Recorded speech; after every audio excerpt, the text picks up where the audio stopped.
This is Bill McMinn from Makeable Bible Church, and this is the Way to Go podcast, where we talk about faith, family, and daily life, putting the Bible into practical, everyday terms. Welcome to the Way to Go podcast. Bill McMinn, along with Bethany Bartfeld. Good to see you, Bethany. Thank you. Good to be seen. Yeah, and you're here. You've been teaching today. I have. It's been a good day. It's been a long day, but I'm doing good. Yeah. Right, and you're teaching what grade? Kindergarten. Kindergarten. How much do you like it? I like it. Like everything, there's good days and bad days, but it's a good challenge. I see a lot of growth. It's very rewarding, so I do enjoy it. All right. How many years have you been teaching now officially? You are a teacher. This is my 4th year, so I've 3 years under my belt. That's good. One coming. 4 years. That's a good experience, actually. So it doesn't feel like it some days. I feel like I don't know what I'm doing some days, but then other days I'm like, oh, I've done this They before. got it. Yeah. They actually learned something. Yeah, exactly. Right. So. All right. So I'm sure you have your challenges when you're teaching the kids. And one of the things we're talking about is just handling your emotions. Yeah. I know that's something that you work with. And so I look at emotions, and it's just part of humanity. Obviously, God made us, helps us to relate to God. It's part of being in the image of God. So I look at it and say, the whole range of emotions, we're going to feel that. And I would never, ever tell someone, hey, you shouldn't, feel a certain thing. No, we do have feelings. And sometimes, like you say, you have good days and you're upbeat, and some days you have hard days and maybe not so much. And then I was reading where these are the basic emotions they give: happiness, sadness, fear, disgust, anger, surprise. Those are the 6 emotions. And it I guess it surprised me. I have read it before, and I've seen other like bigger wheels with more kind of synonyms. Like over 200 of this. Yeah. Right. Yeah. But I looked at this, and I don't know. Disgust, I didn't think was an emotion. Yeah. That's kind of surprising, but I guess that makes sense. Feeling disgusted by I know, it's like someone or you disgust me. Yeah. Okay. It's just a feeling. I'm going to have to pitch it out there now. Yeah. I feel disgusted. I want you all to know. It does sound a bit harsh. Yeah. But I guess it's true. Yeah.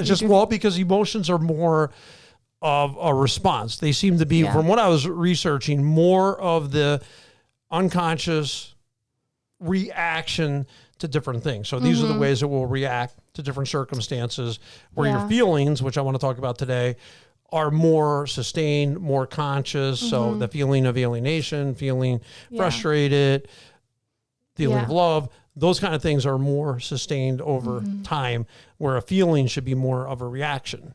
Yeah. Right? And the emotion. Yeah. I think that's kind of what stems our response to things. Right. So you feel the emotion, and then you're at this crossroad of how am I going to respond to it? And that's where the feeling really comes in and takes effect. So, well, you're teaching kindergartens how to respond to their emotions now. We probably need to take the kindergarten lesson out into the larger population. I read a story of a bride and her husband they were married. Because they're doing the cake ceremony, so they're pronounced husband and wife. Newly married, yeah. You're married, Dad. So he stuffs the cake in her face. She told him not to ahead of time, to be fair. Told him, I don't want you to do it. Him being a wiseacre, I'm sure, like a lot of us guys, he decides he's going to smash the cake in her face anyway. She left the wedding. Then puts it on Reddit or Reddit. I don't even know if I'm saying Reddit. Yeah. Reddit. Okay. So she puts it on Reddit. Hey, did I do the right thing? And they said overwhelmingly all the people, the Reddit crowd is, oh yes, you should have definitely left the wedding. I'm like, I'm not so sure. Like emotional response. Yeah. I just get the anger, right? So you had that natural anger. Yeah. You told him not to, your expectation, he's not going to do it. He did it anyway. Yeah.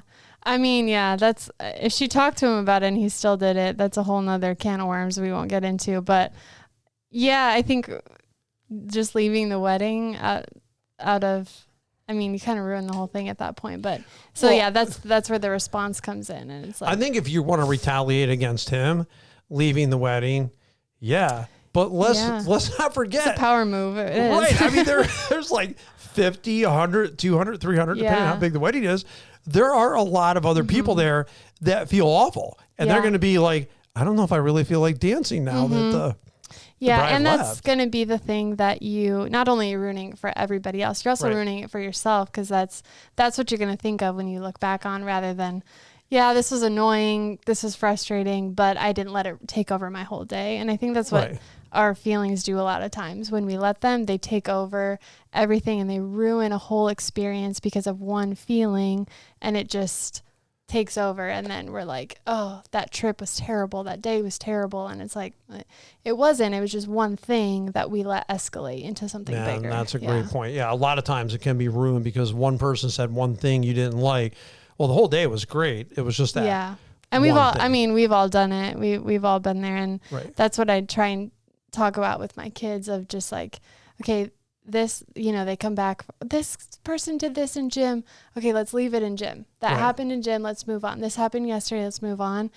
But there's been so many things where God is humbling me because I'm teaching them things. Right. And I'm like, ooh, I think I needed to hear that myself too. Am I letting things go? Am I moving on? Whatever it is. I think everybody needs to hear that. I mean, I've had things where people say things, I'll brush it off. Yeah. And I've had those times where, for a day, somebody writes something scathing. So maybe 24 hours it bothers you, and then you brush it off. Other people talk to me, well, you said this. And I'm like, how long ago was that? It was a year and a half ago. Yeah. I'm like, that's still on your radar? Yeah. After, and I hear you talking about kids coming back from something happened yesterday. Yeah. Why is it still on your radar? Yeah. Like, can't we dismiss some of that stuff or let some things go? Yeah. So what do you teach your kids anyway? Well, we talk a lot about just, what can we control versus what happens to us. So we have a circle of control that dictates what we can do. So if somebody does something to us, we can't control that. We can't control what other people are doing or what they're saying or where they're looking. For some reason, it's a big deal when someone's looking at us all the time. But we can control how we respond to it. And we can ask them, please stop. We can do these things. And if they still don't, or if the circumstances still doesn't change, what can we do? How can we respond to it and not let it cloud our whole day? How can we move on from it in a way that honors our emotion and doesn't just bury it under the rug, but also doesn't lead to things escalating in a way that they don't need to escalate? So maybe instead of burying it, sweeping under the rug, some things need to be dealt with. And not only for kindergarten kids, I'm saying in marriage too, or with friendships. Right. If something's really eating at you, maybe it's best to just, hey, this is kind of hurts and that's me. The thing. Do you voice it and do you say something, or is it just like, can we just let this go and move on? And it just depends on the situation. But well, I mean, when it comes to that, I've had stuff that has upset me that I just chose to let go. Let go. Yeah. I mean, I'm not saying I didn't forget it the next day. I didn't forget it. Yeah. But I did let it go and remain great friends. Yeah. Even after offense, some of the dear friends of life, like, it's just not worth it, because to me, it's like, I'm upset about it. Like, I recognize it and it wasn't right. What happened, I felt I had a legitimate beef. And sometimes I think the issues that we have are substantive. It's not that they're not, but it's still momentary. And it's not the whole picture. Just one thing that happened, just pass it off and let it go and be happy in your life. Right. And I think, sometimes we think we do that and we think I'm just going to let it go and move on. But we are subconsciously holding on to that anger or whatever emotion it is. And like you mentioned, someone says, oh, you said this to me a year and a half ago. Right. It's like, and you didn't say anything for all of this time. That's not forgiving and letting it go. That's holding on to it and building resentment. Right. And then you're in a whole mess because you didn't just voice a thing, deal with it, and move on. Right. And a lot of times a person has no idea that you're feeling that way, or they don't know the extent to what you're feeling. So voicing it and telling the person is something that will help that process of moving forward and moving on. So you would recommend, depending on what it is, if it's something you're not letting go, you would say voice it. If it's something sometimes like just little irks. Yeah, you don't need to voice every emotion that you have. There's a lot of things that we just need to let go that are not even worth our time. I think so many times we think, oh, I need to talk to this person about something and it has to be this big conversation. And that's happened to me, or someone says, and I'm like, I didn't think anything of it. I was not offended by that. I was not like it. We build it up in our head, and it's like some things we just need to let go and move on from, and just, have a little bit of resiliency. But if we find that we're not able to let it go, there is a lot of power in just voicing it and then moving on. Yeah. And moving on and not leaving everyone around you in ashes and anger, fury, not blowing up and moving on. Right. Just voicing it, hopefully reconciling and moving on. I feel so much better now. Everybody else is just crying around you. Yeah. That's not the goal, but I've had people, they've come up to me and they would say, oh, Bill, man, I felt bad all week.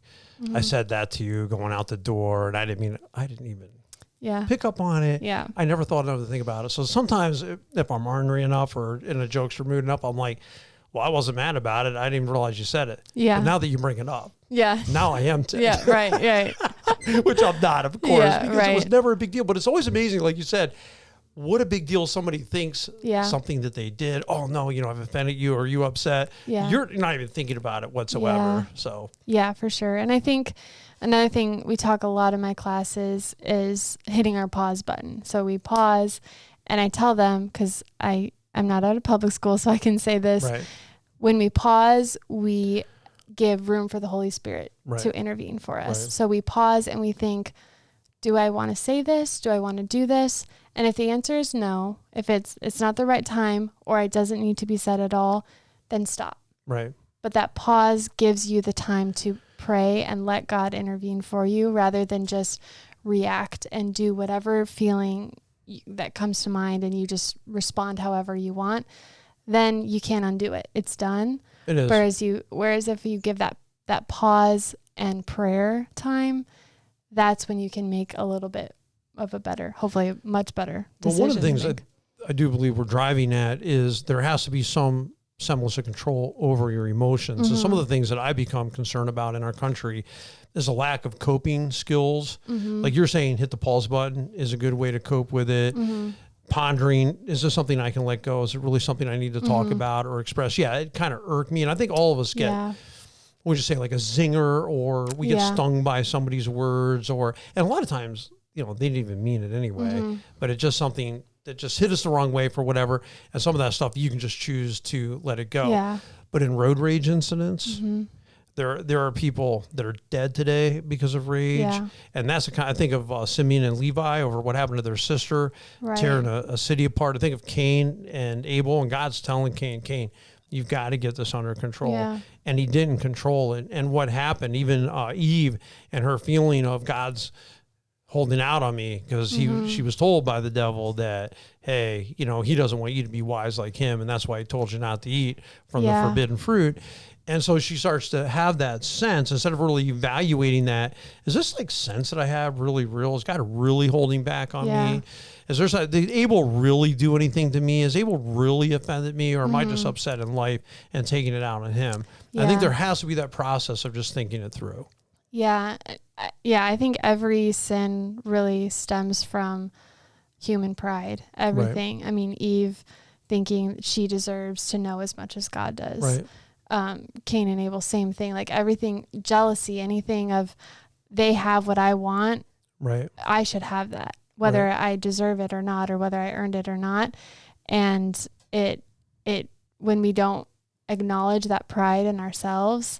And that's why, like, the Bible talks so much about humility and having a spirit of humility, because you can't be humble and proud at the same time. Agreed. And so if you have the spirit of humility that Christ did, you respond to situations so much differently, because you're not thinking about what I can get, which is just human nature. I mean, nobody teaches babies, 2-year-olds, to think of themselves first. They just are born that way. They think that way, and that's just human pride at nature. So it's like from the beginning trying to teach how do we switch this around and have this spirit of sharing and thinking of others above ourselves, and the spirit of humility that's really going to counteract everything that's natural in ourselves. And sometimes I think one thing that's been helpful for me as far as in relationships is reminding myself it's not always personal. Somebody, I would tell my wife this and family this at times. If I'm frustrated, I'm just frustrated. Nobody did anything, but I'm allowed. There were times where I felt like I'm allowed to be frustrated. Yeah. Like don't act like I can't be. If I'm frustrated, I'm frustrated. It's just, I'm not mad that it broke. It's just I wasn't planning on fixing this. We had a lot of other things today. Yeah. I'm just frustrated. I've got to take the time and take this blade off, put it back on.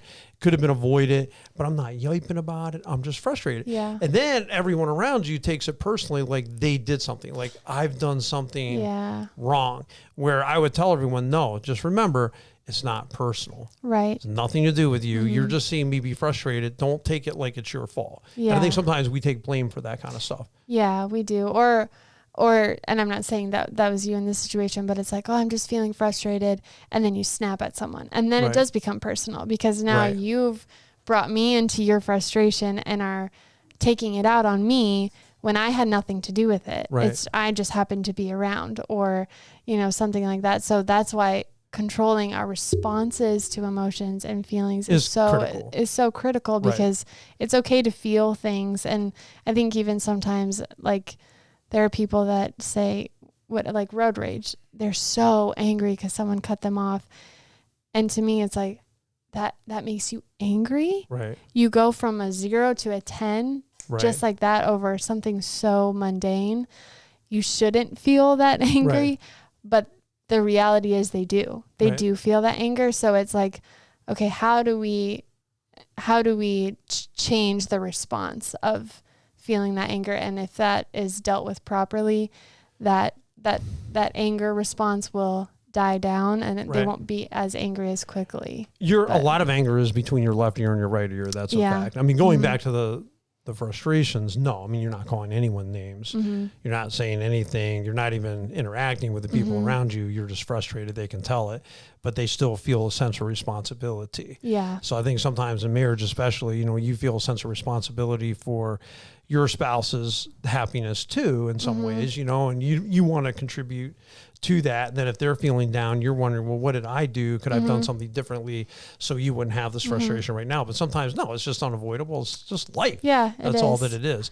But a lot of the anger is between the left ear and the right, truly. And it's just how you feel. If you get like strung out because of traffic. Yeah, I think you got some bigger issues. And by the way, and I've been there, I have been the crazy guy. I mean, I came from a highly aggressive driving area. And I remember reading in this one book about handling anger. It was a counseling book. And they were saying that a lot of times we have a block goal. We have a goal that we have to be somewhere at a certain time. Slowpoke gets in front of us. We're not going to hit our goal. We don't even realize that we set an arbitrary goal in the first place. Yeah. We just know that we're not hitting our goal because our goal is now blocked. We're frustrated. Frustration leads to pain. Pain leads to anger. Next thing you know, I was advocating for everybody's driver's license should be their phone number so I could call them when I didn't think they were driving right. Yeah. You know what I'm saying? Just let them know exactly what I thought of their driving, which would be a horrible idea, by the way. So, you do have some trucks. They do have their numbers on the back. But I've been tempted to call some of those numbers too at times. Especially one truck almost ran over this elderly couple. And really, I would say in 25 or 30 years, that's probably the only time I've been upset in traffic. That was years ago. I saw a trucker being reckless and almost hit an elderly couple who was probably doing the best they could at getting down the road. And his truck is hopping like he's hitting the brakes so hard, it's jumping down the road behind him. That's how close he was to hitting them. And that was scary to me, and it did upset me. Other than that, no, because once I realized, Bill, your frustration in traffic is your own thinking.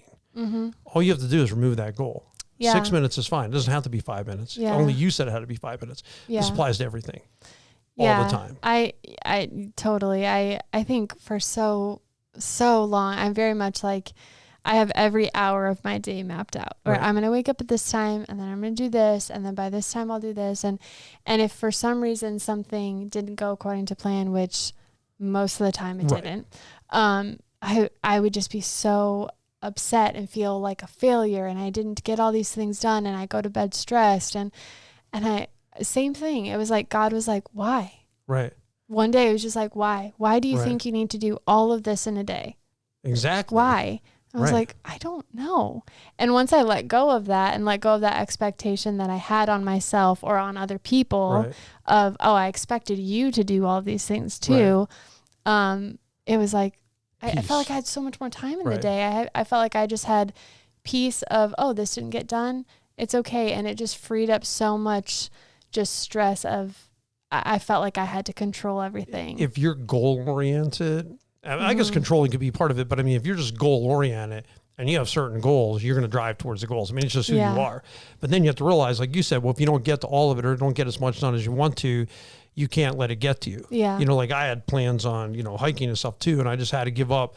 Towards the end of the day, everyone's hungry. You know, I don't really need to get to that one less spot. I'm okay. And I like settle. Yeah. Like it doesn't bother me. I'm not uptight about it. I'm just like, hey, it's a bigger things. There's more people than just you.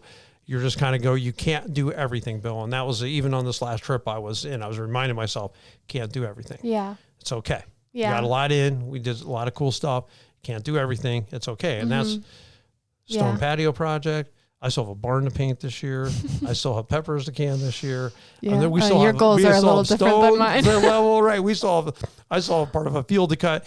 And I just look at it, I'm like, it's okay.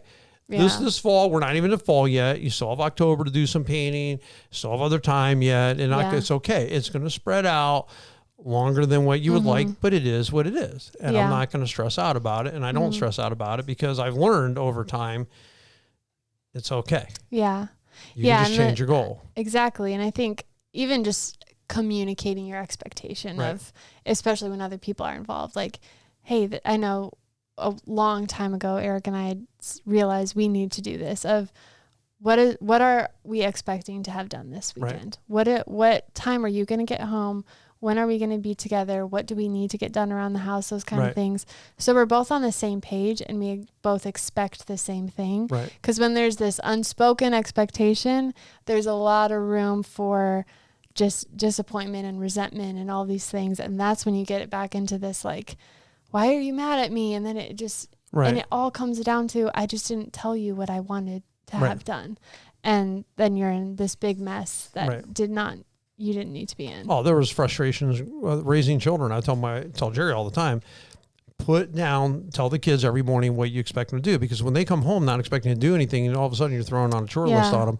Now they're upset because they realize they have X number of hours of math or English or whatever they're working on. Yeah. If they know ahead of time before they leave for the day, hey, when you come home, I just need you to work on this for a half hour, they're fine with it. But when you don't have the expectations, so I like to try to create expectations when I can. This is what I would like to accomplish today. I would like to do this trail. It's going to be this many miles. It's going to be this much elevation. This is what we're setting out to do, just so we all know and we're all on the same page. Yeah. So and it still might not happen, and you still have to respond to that well, when you get there as well. But I won't. No, I'm just kidding. But it does get rid of a lot of potential issues by just communicating. It's your thinking. It's how you think through. And a lot of the feelings, like we've been talking about, it comes down, emotion is a response to something. As we were saying, whether happiness, sadness, fear, disgust, anger, surprise. The feelings that we have, whether it's frustration, could be a sustained anger or things, that is now in the conscious world. And these are things that we can control, and we can control our action. Like you said, circle of control. Yeah.